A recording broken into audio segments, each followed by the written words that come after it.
राधे राधे। आज हम डिस्कस करेंगे ज्वेलरी स्पेस के बारे में, बी टू सी।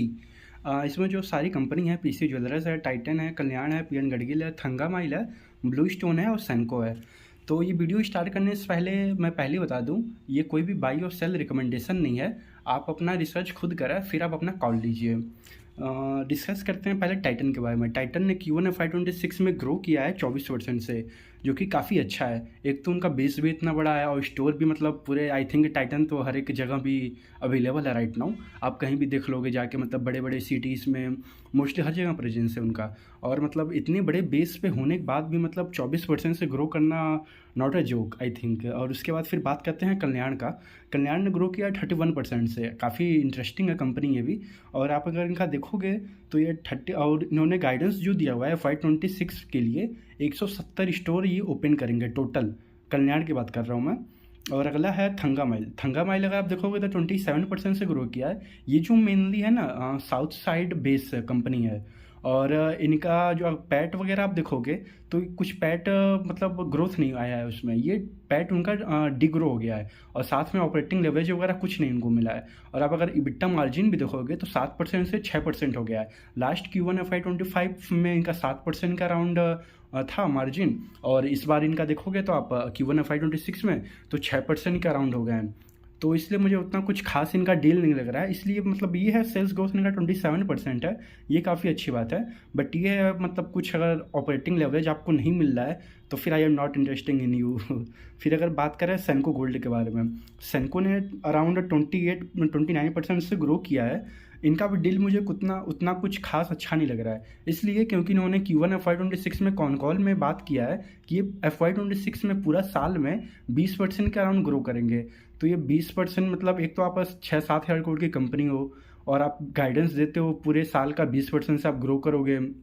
और आपसे बड़ी कंपनी टाइटन है, उसका बेस भी इतना बड़ा है। और चाहे आप स्टोर लेवल पे देख लो, चाहे आप मतलब सेल्स लेवल पे देख लो, फिर भी वे 24% से ग्रो करता है। और आप 6-7 हज़ार करोड़ के अराउंड कंपनी हो और आप ग्रो करते, गाइडेंस देते हो 20% का। तो फिर इसलिए मुझे कुछ उतना डील इसका अट्रैक्टिव नहीं लग रहा है। हाँ, ये जो Q1 में इनका 29% का ग्रोथ आया है, ये मुझे लगता है लास्ट ईयर के बेस इफेक्ट की वजह से आया है। क्योंकि लास्ट ईयर का बेस इनका थोड़ा स्मॉल था, क्योंकि इलेक्शन की वजह से और हीट वेव की वजह से उतना कुछ सेल्स वगैरह इंक्रीज़ नहीं हुए थे। तो आई थिंक उसका इस बार इनको Q1 FY26 में थोड़ा फ़ायदा मिला होगा, इसलिए 28% से ग्रो कर पाएँ। यही है कि हमें इनका ट्रैक करना पड़ेगा। सारे कंपनियों को हमें हर एक क्वार्टर एंड क्वार्टर ट्रैक करने पड़ेंगे, क्योंकि हर एक क्वार्टर में कोई ना कोई एक कंपनी होगी जो सबसे फास्ट पेस पे लास्ट वाले कंपनी से ग्रो कर रही होगी। तो हमें यही इसमें गेम ही है कि हमें हर एक क्वार्टर एंड क्वार्टर हर एक कंपनी को ट्रैक करना पड़ेगा। और ख़ास करके हमें उनका कॉल सुनना पड़ेगा कि मैनेजमेंट क्या कह रहा है, आगे आने वाले फ्यूचर में क्या रहेगा, ग्रोथ क्या रहेगा, सेल्स ग्रोथ क्या रहेगा, पैट मार्जिन क्या रहेगा, ऑपरेटिंग मार्जिन क्या रहेगा। ये सब कुछ हमें उनसे मतलब कॉल में ही देखना पड़ेगा क्या है, कैसे, फिर हम डिसाइड कर पाएंगे। उसके बाद हम बात करते हैं, एक नई कंपनी आई हुई है 10-15 दिन पहले ही शायद IPO इसका आया है, ब्लू स्टोन करके। ये भी काफ़ी इंटरेस्टिंग कंपनी है। 41% से इन्होंने ग्रो किया है। इनका मैंने वेबसाइट वगैरह भी देखा था, वेबसाइट भी इनका काफ़ी अट्रैक्टिव लग रहा है मुझे। और इनका स्टोर जो है ना, राइट नाउ Q1 FY26 में टोटल 292 स्टोर हैं। और Q1 FY25 में मार्च 2025 में इनका 275 स्टोर थे। और इस बार Q1 FY26 में इनका मतलब 3 महीने के अंदर ही 17-18 स्टोर और इन्होंने और ऐड कर दिए हैं। ये काफ़ी अच्छी बात है। आई थिंक इनका पैट इसीलिए निगेटिव है। निगेटिव इसलिए है क्योंकि इनका मतलब जो स्टोर एक्सपेंशन वगैरह है बहुत ही तेज़ी से बढ़ रहा है आगे। हमें आगे चल के इनका ट्रैक करना होगा क्या आता है, क्या गाइडेंस है, क्या चीज़ें ये मतलब पैट कब पॉजिटिव होते हैं। इबिट्टा तो पॉजिटिव है, ये काफ़ी अच्छी बात है। और हम बात करेंगे अगला पीएन गडगिल के बारे में। ये सबसे इंटरेस्टिंग कंपनी है। ये मेनली अभी right now Maharashtra based company है। ये गाइडेंस जो दिया है 20 से 25 से स्टोर ये टोटल FY26 में ऐड करेंगे। और ये अब महाराष्ट्र से भी बाहर निकल रहे हैं और अलग अलग एरिया में भी और अलग अलग स्टेट में भी अब ये अपना स्टोर ओपन कर रहे हैं। यानी अब ये पैन इंडिया बनना चाह रहे हैं। और इन्होंने गाइडेंस जो दिया है FY26 के लिए, पूरा फुल ईयर के लिए 9,500 करोड़ के अराउंड इन्होंने बोला है। Q4 FY25 में इन्होंने 10,000 करोड़ का गाइडेंस दिया था। और इस बार Q1 FY26 में इन्होंने 9,500 किया है, बस 500 करोड़ का थोड़ा इन्होंने डाउनग्रेड किया है। वे थोड़ा सा मुझे इनका निगेटिव पॉइंट लगा, बट वही है कि we have to track this company. और इनका जो पैट, हाँ लेकिन पैट मार्जिन इन्होंने अपग्रेड किया है। इन्होंने पैट मार्जिन जो बोला है FY26 में जो रहेगा 3.5 से लेके 4% के बीच में रहेगा।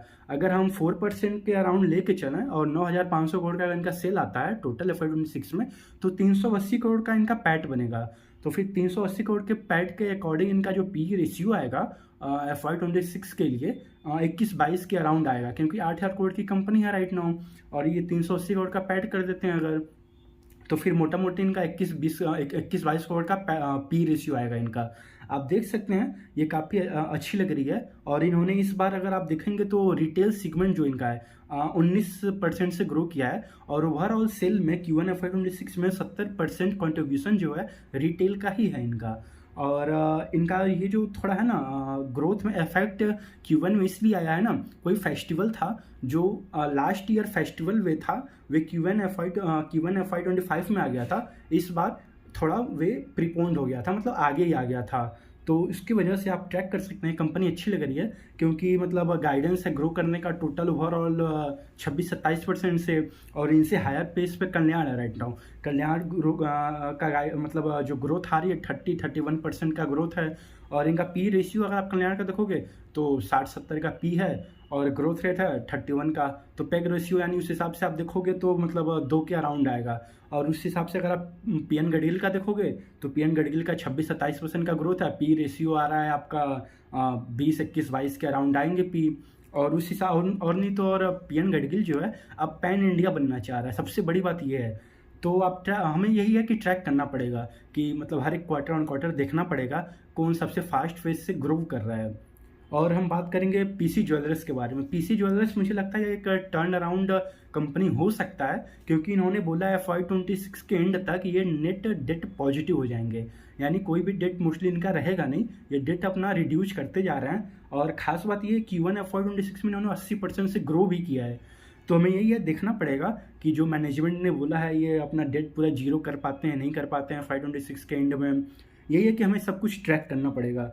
और हम अगर अब देखें तो मेनली टाइटन बात हो गया है, कल्याण भी हो गया, पीएन गडगिल भी हो गया, थंगा माइल तो हो ही गया बात, ब्लू स्टोन भी हो गया है। ब्लू स्टोन ये 41% से ग्रो कर रहा है। हमें यही देखना पड़ेगा आगे चल के कि क्या ये ग्रोथ रेट सस्टेन रहता है या नहीं रहता है। और ब्लू स्टोन के बारे में थोड़ा सा अगर और मैं बात करूँ तो ब्लू स्टोन जो है ना मेनली ये वेबसाइट पर भी फोकस कर रहा है। इनका वेबसाइट जो है वेबसाइट भी काफ़ी अट्रैक्टिव लग रहा है। और मोस्टली कस्टमर जो है ना वेबसाइट पे पहले आके ब्राउज कर रहे हैं, वे देख रहे हैं उनको क्या लेना है क्या नहीं लेना है, फिर उसके बाद वे जाके स्टोर से बाई कर रहे हैं। मैनेजमेंट का यही कहना है।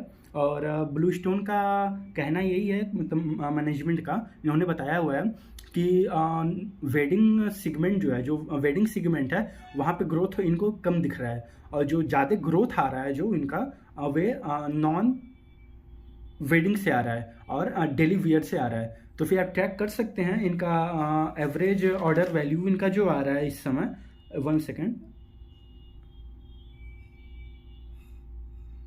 हाँ एवरेज ऑर्डर वैल्यू जो है 55,000 के ऊपर ही है, और ये भी 20% से ईयर ऑन ईयर ग्रो हुआ है। तो काफ़ी अच्छा लग रहा है। यही है, हमें ट्रैक करना पड़ेगा कंपनीज को।